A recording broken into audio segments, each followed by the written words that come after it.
2 Corinthians chapter 8, starting verse 16 to chapter 9, verse 5. Hear the word of the Lord. But thanks be to God who put it into the heart of Titus the same earnest care I have for you. For he not only accepted our appeal, but being himself very earnest, he is going to you of his own accord. With him we are sending the brother who is famous among all the churches for his preaching of the gospel. And not only that, but he has been appointed by the churches to travel with us as we carry out this act of grace that is being ministered by us for the glory of the Lord himself and to show our goodwill. We take this course so that no one should blame us about this generous gift that is being administered by us, for we aim at what is honorable, not only in the Lord's sight, but also in the sight of man. And with them we are sending our brother, whom we have often tested and found earnest in many matters, but who is now more earnest than ever because of his great confidence in you. As for Titus, he is my partner and fellow worker for your benefit. As for our brothers, they are messengers of the churches, the glory of Christ.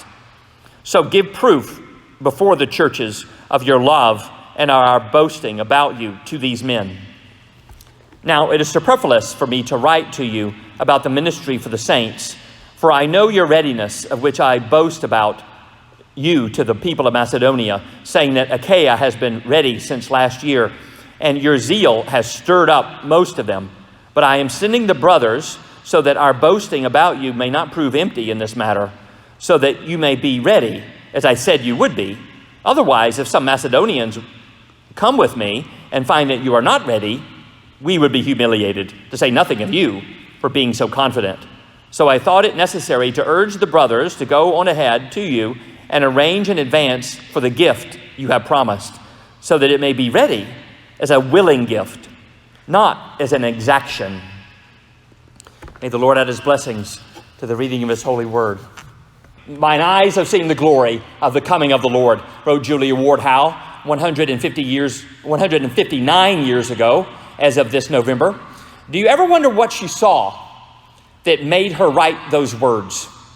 What was the glory of the Lord that her eyes saw? Was it a blazing vision in a trance of majesty, splendor? Was it glowing clouds with a specter of Christ himself looking like he's described in Revelation? No, what she saw was the Union Army, the Army of the United States. What she described in verse 2, which we're not going to sing, I have seen him in the watchfires of 100 circling camps. They have builded him an altar in the evening dews and damps. Julia Ward Howe was an ardent abolitionist committed to the opposition of slavery and saw in the army marching south to battle slavery the glory of the Lord. Where do you see the glory of the Lord? In a spectacular view, maybe? In 2003, we found ourselves in western Washington state and decided to go to the extreme northwest corner of the continental U.S., just so we could say we've been there. Didn't know anything was really there. It's on an Indian reservation, the Maka Nation. We had to park our van at some just simple like gravel lot, just kind of on the side of the road, and then walk down a simple trail. Nothing about it advertised. There's no price of admission. Nothing about it advertised that this is some spectacular thing coming. The trail through a forest. It came out to these cliffs above the ocean, what is called Cape Flattery. And there, one of the most beautiful sights I had ever seen. The blue Pacific Ocean, waves crashing against columns of rocks, topped with large evergreen trees. Our pictures, some of which you really didn't do it justice. And there, in that view, Cape Flattery, nature, just as Psalm 8 says about the stars, declares the glory of God. Where do you see glory?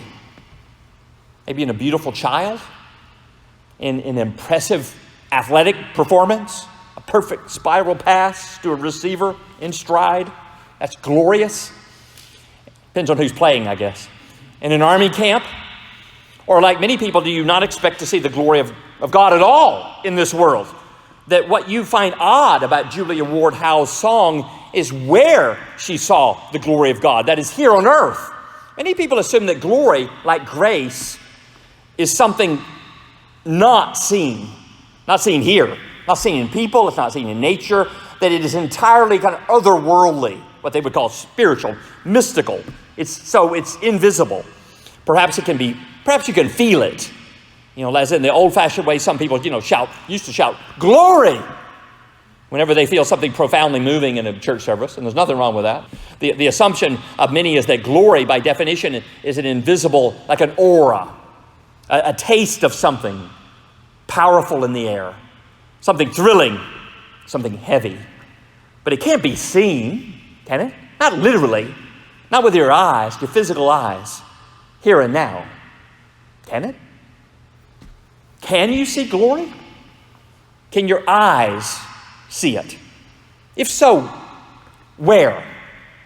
Well, here the Apostle Paul tells us where we can see glory in three places. First, in people, that is in God's people, the church. Second, in partners. And third, in passion. People, partners, and passion. Mine eyes have seen the glory, Paul says in verse 16, in particularly a person, Titus. Especially Titus' concern for other people, for the church. Notice first that Paul thanks God. I thank God. He didn't thank Titus. I thank Titus for doing such a good job. Thank God. Paul gives glory to God. He is thankful for the glory of God displayed in the life of Titus, especially that Titus cares for who? For God? Well, that would be good. But here, God's glory is displayed by Titus being concerned for people, especially for God's people, the church in Corinth. We see the glory of God displayed when God's people are concerned for the church, when they're not just using the church, it's just another service provider, another consumer good, like a restaurant or a theater or internet service, something like that. And if it's serving you well, you're glad for it. If it's not, you just place it out with another. No. Verse 17 explains how that glory is seen. It means because. How do we know that Titus was concerned for God's people? The church? Is it just because he said so? It's just effusive, I love those Corinthians so much. Did he like to sing, "We're one in the bond of love"? Kind of what those touchy-feely guys would, would put your arms on the shoulders and sway back and forth. Kumbaya. He signed a church covenant with them. No. It's by what he did, by actions that can be seen in this world. Paul is thanking God that Titus loves the church. Not just that he has a warm and fuzzy feeling about the Corinthians, although he might have, but he was concerned enough to do things. He knows Titus loves the church by what Titus does. First, Titus, accepted the mission from Paul to go to Corinth, and he was willing to go without even being asked. And this is in these days where travel is not necessarily fun or easy. Get in a nice luxury car and just enjoy the ride while you're listening to talk radio or your favorite music. You understand? You have to walk or ride some animal, and it takes a long time. It takes several days to get even a fairly short distance. It would just be exhausting. But Titus was willing to go, even without being asked to. He didn't have to be ordered, go to Corinth, but he cared for the church. He was willing. He had a heart for the church that propelled him to give his time, give his effort, give his life for it. Titus is not the only person who is displaying the glory of God. In verse 18, an unnamed man, the brother praised for the gospel by all the churches. That's all he's described. He's praised for the gospel by all the churches. And let's call him, as in the ESV, the famous one.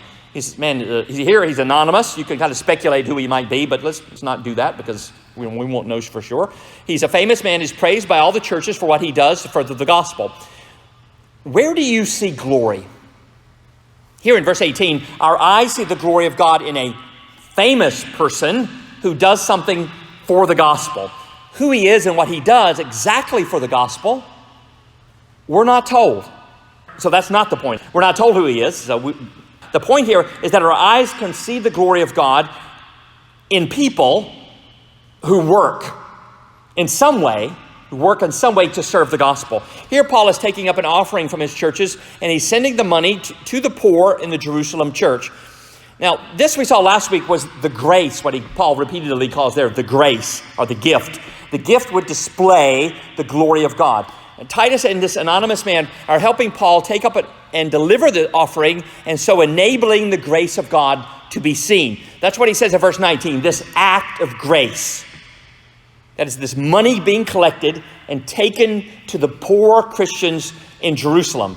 He says it is for the glory of the Lord himself. That's the purpose of this offering, for the glory of the Lord himself. It will show, the offering will, it will show so that eyes on earth can see it. It will show, he says, their goodwill. That is that God has put it into the heart of Titus and Paul and the Christians in Philippi and Thessalonica and Corinth to care for God's people, to care for the church, to care for people they've never seen, people who are much different than them, of a different culture, a different ethnic group, simply because they too are followers of Christ. The glory of God is seen in people, God's people, caring for the church, for other of God's people. What makes it even more glorious is that the concern is crossing ethnic lines. Here Paul is taking up an offering from his mainly Gentile, that is Greek churches, and he's sending the money to Jewish Christians in Jerusalem. He's taking it from one ethnic group and church to another one. Now remember that these are not naturally harmonious people. They're different ethnic groups. In Ephesians 2, Paul speaks about there being a dividing wall of hostility. In other words, there were something dividing these two groups, and they hated each other. In Ephesians 2, that's what he says in Ephesians 2. The Jews and the Greeks hated each other. They scoffed at each other. At best, probably told insulting jokes about each other. You know, the way people do when they don't like another group, make fun of them. Even if they lived in the same towns and cities, they wouldn't socialize together. They wouldn't do business together. The Greeks would stay in their temples with their food offered to idols, and the Jews would be in their synagogues eating only their kosher food. They would be segregated. But here Paul is taking up an offering from mainly Greek Christians, and he is giving it to Jewish Christians. Now, the purpose of the offering he is taking up is to show the glory of God. You know, to show people, look what God has done among us Christians. What else could bring people together from such different backgrounds, different ethnic groups, people who naturally out there in the world, there are Christians who hate each other, or whatever it is that's bringing these people together, because you can see it in the offering, is powerful, is glorious. You know, it's not so remarkable that white people of about the same economic and educational background, about the same culture, would get together, would feel comfortable, and make churches together, or give money to each other if they're in need. That's not really amazing. Nothing's particularly unusual about that. Or that black people with similar experiences would want to get together and socialize. Or that Chinese people would want to be around other Chinese people who naturally understand their culture, where they can speak Mandarin, where they can celebrate Chinese New Year together and talk about whatever is going on in China with people who care. That's not remarkable. That's kind of normal. That's the way the world is. Nothing glorious about that. The world can look at that and not see any glory. Churches that are just about one ethnic group, because they use that to try to attract that one group, just be around your own kind of people. Yeah, okay, maybe it's smart, maybe it works, but there's nothing glorious about it. But when people come together who otherwise have nothing else in common, when they're willing to learn about each other, to listen to each other, to care about each other, maybe learn something of the culture of each other, to give to each other, then that's something unnatural, even supernatural. The glory of God is seen in people who are otherwise very different, not having to meet separately, in white churches, black churches, and Chinese churches, but are brought together by a love and a power that overwhelms all the little and big things that would otherwise keep them apart. The glory of God is seen in these people working for the gospel. People from different ethnic groups, different cultures, working together, taking up this offering, caring for each other's needs, seen in the practical, mundane administration of money, of funds. Do you ever think bookkeeping, or what do you call it, accountability, is glorious? We see it is here. Just as last week when grace is seen in giving, like Christ who gave his wealth until he had nothing left to give. He gave his life. Here the glory of God is seen in money being administered rightly. In verse 19, this anonymous man who serves the gospel, famous among the churches, he has been appointed, actually elected by the churches, not selected by Paul. Notice that in verse 19. The churches appointed him. In other words, Paul didn't go looking at, I'll take him. As though Paul handpicked one of his friends, someone that people could accuse that this man is Paul's crony. He's in on with Paul. He's on Paul's side. He'll never criticize him or really hold him accountable. No, the churches themselves elected a man to be their representative to go along with Paul to provide accountability, so that there would be no opponents or skeptics or cynics calling into question the motives for the gifts. Some cynic looking back, hey, didn't those Macedonians, didn't they give 1,200 shekels? And Paul only delivered 1,000 shekels? He must have skimmed some off the top for himself. He's only in it for the money. That would all be false, of course. But if there were not multiple witnesses, like this anonymous man with a reputation of serving the gospel, elected by the churches, he's not a crony of Paul, in it for a cut, then if they didn't have that, then they wouldn't have any way of denying the cynic's accusations. People would doubt, and the ability to see the glory of God on earth would be dimmed. So Paul says in verse 20, we take this course. In other words, we doing all these things. Selecting a man, the churches themselves select him, not Paul selecting him. Selecting a man to provide accountability, and the other people are going with him. We have this accountability with a famous brother, multiple unrelated people, so that nobody can accuse us of anything. We're going to be carrying a lot of money. You know what? With all that money the poor Macedonians gave, remember they gave beyond their means, he says, added to what the Corinthians are going to give. He's making sure they're going to give it, isn't he? He's really bearing down on this. We want every cent of it to fully glorify God, Paul says. We're taking pains to do it. We're taking pains to do what's right, Paul says in verse 21. Now, he could say, come on, trust me. I'm an apostle. I won't mishandle a penny. And certainly he could be trusted, or he could react out of pride. How dare anyone think that I would take some for myself? I don't need accountability. I'm trustworthy. There are some people that react like that. When you say you got to be accountable. Instead, he thinks what most glorifies God, that everyone would know for a certainty that all the money that was raised and given because one group of God's people cared for another group of God's people, that all of it was handled rightly, that they so believed in what they were doing, this mission and caring for one another, that they didn't think of mishandling a penny, that they have accountability. They have people that are looking over them. So he strives in verse 21 to make sure that even in the eyes of a skeptic, everything would be on the up and up. Money has been one of the biggest stumbling blocks to non-believers. They've seen enough preachers running away with the church's treasury, or people taking up offerings for a lofty cause, only to take a big cut themselves. Self-appointed, quote, apostles, constantly preaching on tithing to churches full of working people who are barely getting by, or maybe many of them even on welfare. And yet they, the preachers, are living in multi-million-dollar homes, driving brand new luxury cars. There's a lot of skepticism about the church and money. Here we see the churches ought to take measures to ensure that even in the eyes of a skeptic, an outsider, there would be no room for accusations. That the goal is that our giving shows the glory of God, that people would look at the way we give, the way we handle our money, our accountability, and they would see something glorious.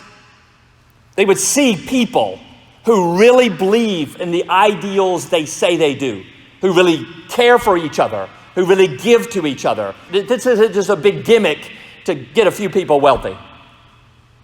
So we should take pains that would be the case, to make it easier for people to see the glory of God. Mine eyes have seen the glory of the coming of the Lord, and people caring for other of God's people. Mine eyes have seen the glory of the coming of the Lord in partners. Verses 22 to 24, Paul speaks about his partners. Would you ever think of Paul having partners? Does an apostle need partners? I thought he's the hero. He doesn't need anybody else, does he? In verse 22 is another anonymous brother. Kind of wish he would give the names of the people here, but whatever, he does it. The first one was earlier, the famous one, well known for his work of the gospel. Here's another one. He's the earnest brother. I mean, just call him Ernest. He's been tested often. He's a reliable partner. And so he's being sent with the other two, Titus and the first anonymous, the famous one. He's even more eager now because of what God is doing among the Corinthians. The things are looking better there. They've responded well to correction. They've responded with warm hearts. They've tasted the grief conviction has given them, and they've let it bring them to repentance. He is confident that the Corinthians will prove to be great partners in the gospel. In verse 23, Paul calls Titus my partner. Paul and Titus are in a partnership. They work together for the benefit of the Corinthians. Paul, the great apostle, doesn't see himself as just working alone, the head honcho, on top. Maybe with a few assistants. Okay, everyone needs assistants. Traveling team, set up the sound system. No, but he's as though he's just the rugged individualist doing it all by himself. No, he says Titus and these others are his partners, and they're working together. We imagine often, particularly Americans, imagine the glory is one man standing by himself, self-sufficient, blazing a path by the sheer force of his will, a preacher bravely declaring the truth by himself. No need for partners. Our assumed individualism affects the way we expect to see glory in the lone hero, and that one man. Paul says here the churches are partners. We fail to see that. And what often happens is someone wants to follow Christ. They think they got to be the one. They got to do it themselves. They don't look for, how can I be a partner? How can I work with the church to further the gospel? They often think, what can I do myself? I want to be the next Billy Graham. I want to be the speaker. But they don't think, how can I work together with the church? When people see the church, the partners, they should see here on earth glory. When people see us working together, whether to worship or to reach out or distributing Bibles like with the Gideons, they should be able to see the glory of God bringing in diverse people together, making them partners. The partners are joined by the messengers, or representatives of the church, the famous brother and the earnest brother, sent by the churches. And what are the churches here? What do you see in churches? You notice this phrase? What verse is it in? I got to find the verse. Is it verse 23? Notice this phrase about the churches. As for Titus, he's my partner and fellow worker for your benefit. As for our brothers, they are messengers of the churches. Notice that phrase that comes next. Isn't this unusual? What do you see when you see churches? Here, of the churches, the glory of Christ.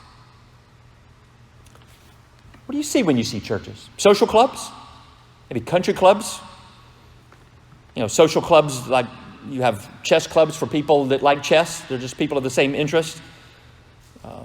So churches are for people who have similar religious interests. You have dance clubs for people who like dancing, country clubs for people who like golf. Is church just kind of like that? Just another human institution created by people who basically believe the same ideals, have the same interests. They like basically the same songs. They'll listen to the same order. No, there is a dimension to the church that's higher than any other human institution. The church is, at the end of verse 23, the glory of Christ. Not even the family or the nation. The church is the glory of Christ. You want to see glory? I just got to close your eyes and shut out the rest of the world. Sure, maybe there's a time for that when you're worshiping God, but don't look for it in ecstasy or even the detached, otherworldly pursuit of a perfectly tuned doctrine. Look for the glory of Christ in the church, the gathering of God's people.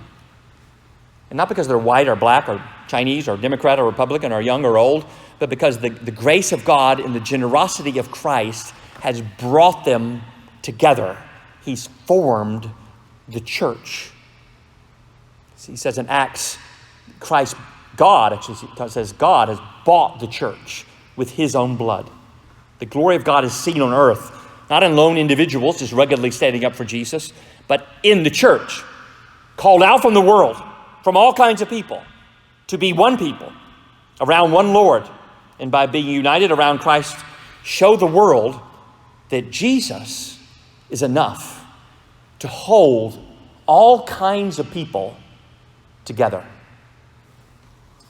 So, begins verse 24, that is, because the assembly of God's people is the glory of Christ, then, on the basis of that, give proof. Give proof before them. That is, before these churches, the glories of Christ. Give proof of your love.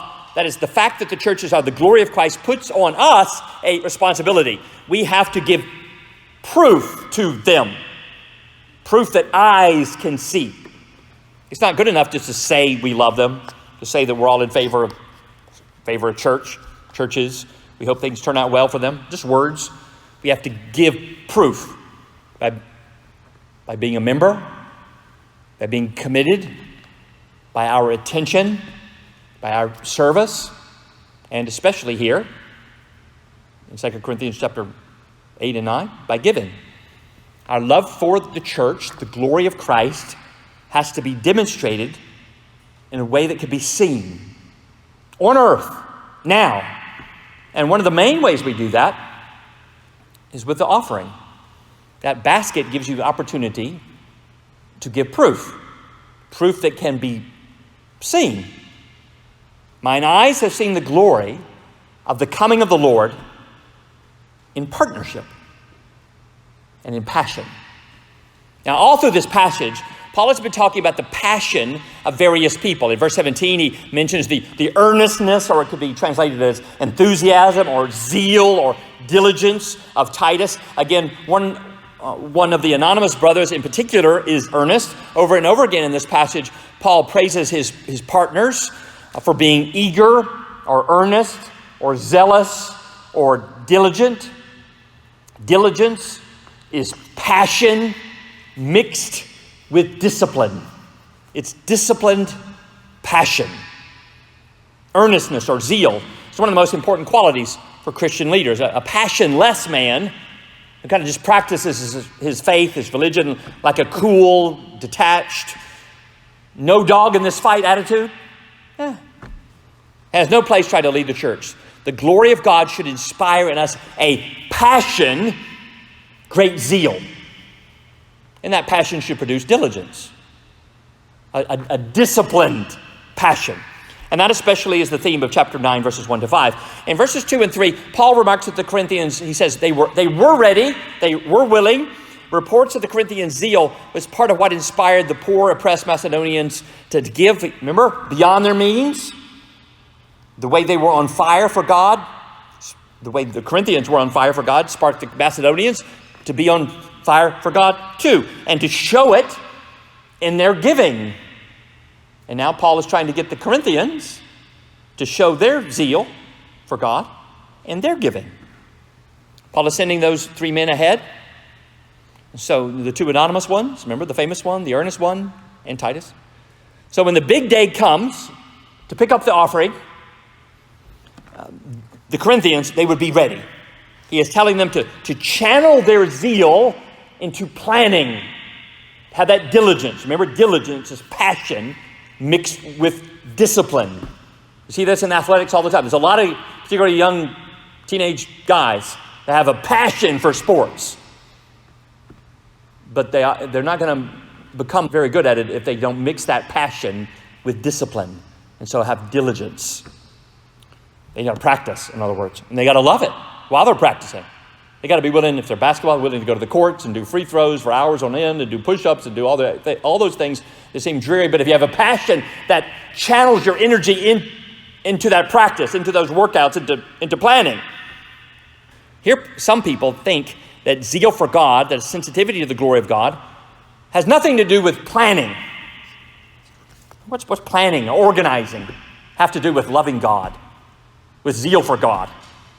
Some people think that in order for something to be spiritual and to be glorious, well, it has to be spontaneous, extemporaneous, unplanned, unthought out. This passage shows us that Paul could be very organized. Notice what he's doing here. All this passage we've read, he's getting the right people in place. He had his churches. You select a man to go along with me. You've got to be the one you selected, not the one I selected. Your guy. And I'm going to take Titus. And there's this other earnest guy who's really diligent. We'll take him with us. Getting the right people in place. Having gotten the pledges a year. He mentions how a year ago they started planning this. And he's sending these men ahead now to organize the Corinthians offering, in case they're the kind, that likes to talk big about how they love, how they want to serve, and then they end up showing up, no, we don't have any money set aside, sorry. But he's sending these men ahead of us, so they'll make sure they're ready. He wants them to be intentionally willing to give, not because he brings out a slideshow. Here's the hungry children of the church in Jerusalem. They look so miserable. Here they are. And then he manipulates them in a moment of guilt and pity, with tears streaming down his cheeks. These poor, suffering children in Jerusalem of the church there. You got to care. Don't you care? Tales of woe about their hunger, about them going without. And you're driving those expensive new chariots to the Corinth Theater wearing the newest togas. How can you live with yourself? You think he did something like that? No, it's not what he's after. Just to try to manipulate them like that, to try to get them to empty their pockets into an offering basket in a fit of guilt or emotion. He wants them to be eager to give, to be willing to give, but he also wants them to think it through, to have plans for generous giving, to be diligent about it, to have it actually is a part of their life. You've got to love it and organize it. So the same applies to our giving. It needs to be both. It needs to be willing. It needs to be eager. It needs to be zealous, like the Macedonians we looked at last week. Just begging, please let me serve. I want to serve. And it should be intentional. It should be planned. It should be disciplined. Not just done in fits of guilt, but diligently. That is a disciplined part of your life. Giving isn't just something you do, like the way they put M&Ms or tabloids by the checkout stand to tempt you to buy them. Impulse giving. Maybe we'll do the same, right? Impulse giving. We'll try to get really moving special to make you give. Maybe you give more. No, God's not just we're not trying to just get money out of you. We're trying to make you givers. And that'll show in diligence. If we leave it up to what we feel like to give at any given time, impulse giving, to whether the special is really pulling at your heart, so you're going to give more, you're going to give so much, you're going to write a check that empties your bank account so you can't even pay the electric bill. Or if, on the other hand, you're not diligent, and you have no plan, you have no budget, no diligence of handling your money, so you buy whatever catches your eye, you eat out at whatever restaurant you happen to be passing by, and by the time you come here, you have a little left to give. And then maybe you'll give grudgingly, unwillingly, resentfully. Better than to be disciplined. We see the glory of God in believers with a passion who want to do it, who want to show the glory of Christ by giving like he gave. How did he give?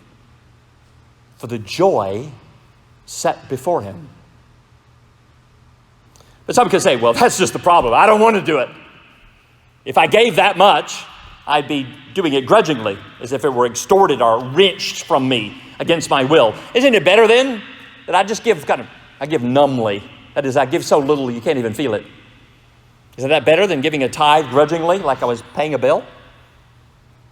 Well, the problem then, if that's the case, is that we don't love it, that we aren't willing, that we lack the zeal, we don't have the joy that's set before us. We have no eagerness, that we're not like the Macedonians begging for an opportunity to give, even to sacrifice to give. The problem is that our heart loves our money too much and our Lord too little. We have to love it. That's where we glorify God. That we love to give, that we're givers. That's where we glorify God, with a passion to give and to love just as Christ did. If we're giving little, if we're giving less than what we would be required to if we were under the law, making us give, then we have to ask why. Why do we have so little zeal for God? The question really isn't like last week, somebody asked that bad question, do I have to tithe? Some people ask, well, do I have to give more? Well, the real question is, why do we have so little zeal for God that it doesn't compel us to give earnestly, eagerly?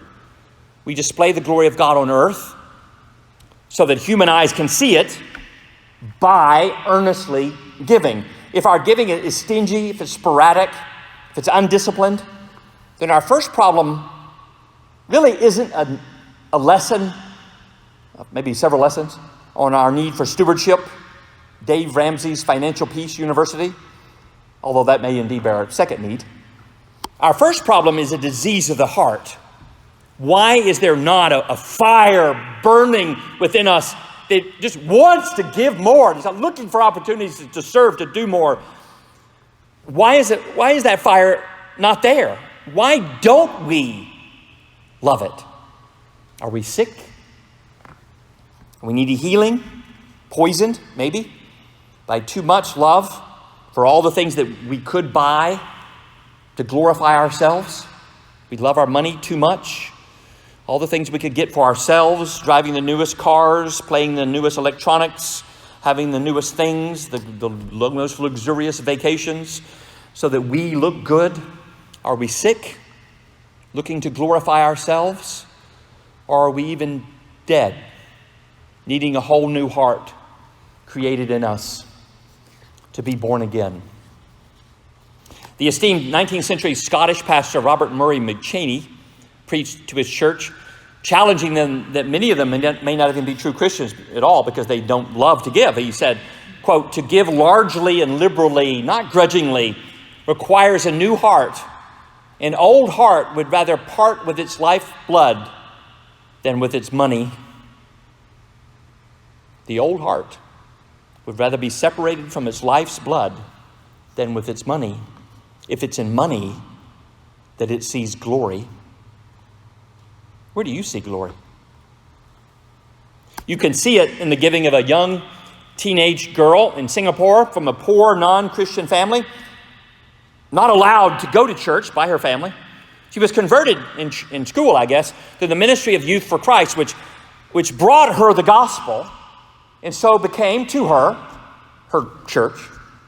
That's where she saw the glory of Christ. Her new heart was on fire for God, and so it gave her an earnest desire to give to her church to further the gospel. But she wasn't allowed any allowance money for giving. She didn't have a job. She only had enough allowance for the bare necessities. And so she decided if she could cut out some of the luxuries in her life, luxuries, like riding the bus to school or drinking anything other than water, those kind of luxuries. But she could cut those out. She could save some and give the money to support the gospel. So she saved 10 cents by walking instead of riding the bus to school. Saved 10 cents on bus fare. And so instead walked 2 miles one way, getting up early in the morning. Got to get up earlier because she's got to walk it instead of ride it. And another 10 cents she saves on the way back, taking the bus, coming home later because she's got to walk it, not getting a ride. Skip on Coke or tea or whatever drinks and save a few more cents here and there. After a while, it adds up. She was able to give a grand total after a month of $5. Okay, $5 every month by doing that. Handing that hard-earned money to Mary, who tried to turn it down. No, you're too poor. Keep it for yourself. No, she said, you can't stop me from giving. She had a zealous heart for God. You could see it as she walked 2 miles, leaving early in the morning, another 2 miles in the afternoon, so she could support the gospel. And what do you see as you see that poor girl walking down those crowded sidewalks What do your eyes see? Your eyes have seen the coming of the glory of the Lord.